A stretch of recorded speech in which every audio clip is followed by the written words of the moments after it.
cool girl.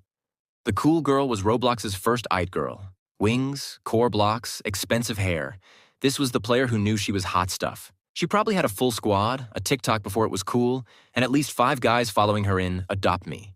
Cool girls didn't just play games, they owned the server. But behind the flex was a sharp eye for avatar design and an early taste of Roblox fashion culture. The noob. The noob isn't just a look, it's a rite of passage. Bright yellow torso, blocky limbs, and that unmistakable blue-green combo. Noobs were either actual new players or undercover veterans trolling the game. How do I play? In chat, and ran into walls, but they were the heart of Roblox's innocence. They reminded everyone where we all started. The odor. He wore a shirtless torso, edgy chains, and spiky hair. The odor, online dater, was the Roblox bad boy. He joined every game just to flirt, stood in Club Iris corners saying, "Yo," and always had the core blocks death speaker leg, but couldn't spell. People loved to hate him, but deep down, every lobby had one. Some players tried to expose him.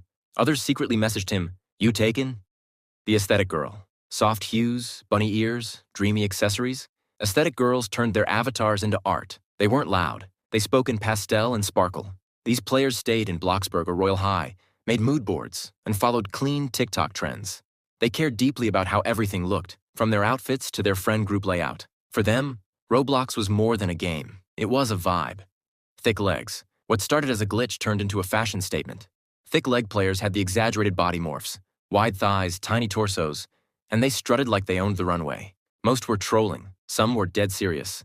But if you saw one dancing in Dahood, chances are you either ran or laughed until your screen froze.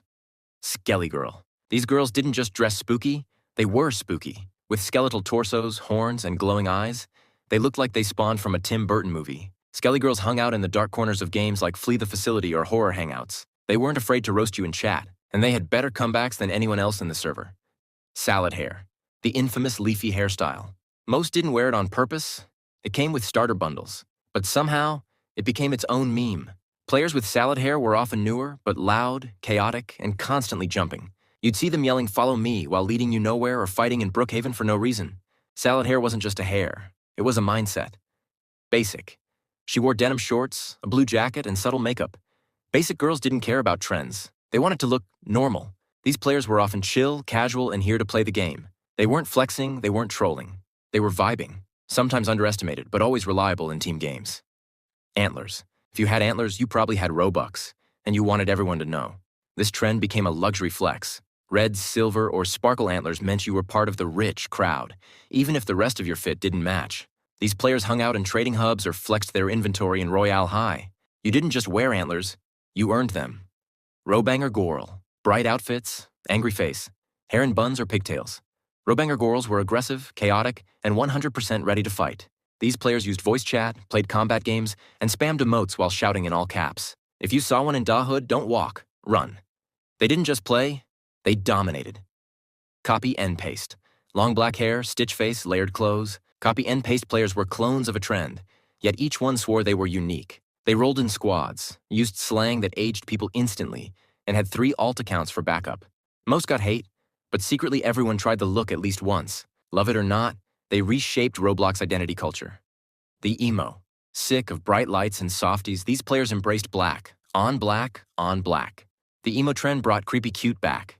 Many hung out in Coreblox clubs, role-played in gothic castles, and posted sad edits. Their bios, song lyrics, or trust no one.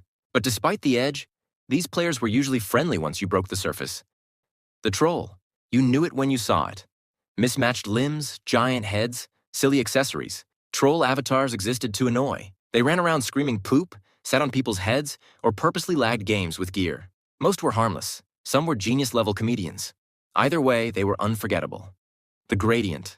These players went full fantasy. Skirts, galaxy hair, floating effects. They were like Roblox fairies. You'd find them spinning in circles at spawn, quoting zodiac signs, or doing outfit contests in fashion games. The gradient crew cared about colors, filters, and mood. They weren't chaotic, they were whimsical. Softy girl. She wore white skirts, bunny ears, and pastel pinks. Her emotes were hearts, and her profile said, "Please be kind." Softies ruled TTD3, Royal High, and aesthetic homes in Bloxburg.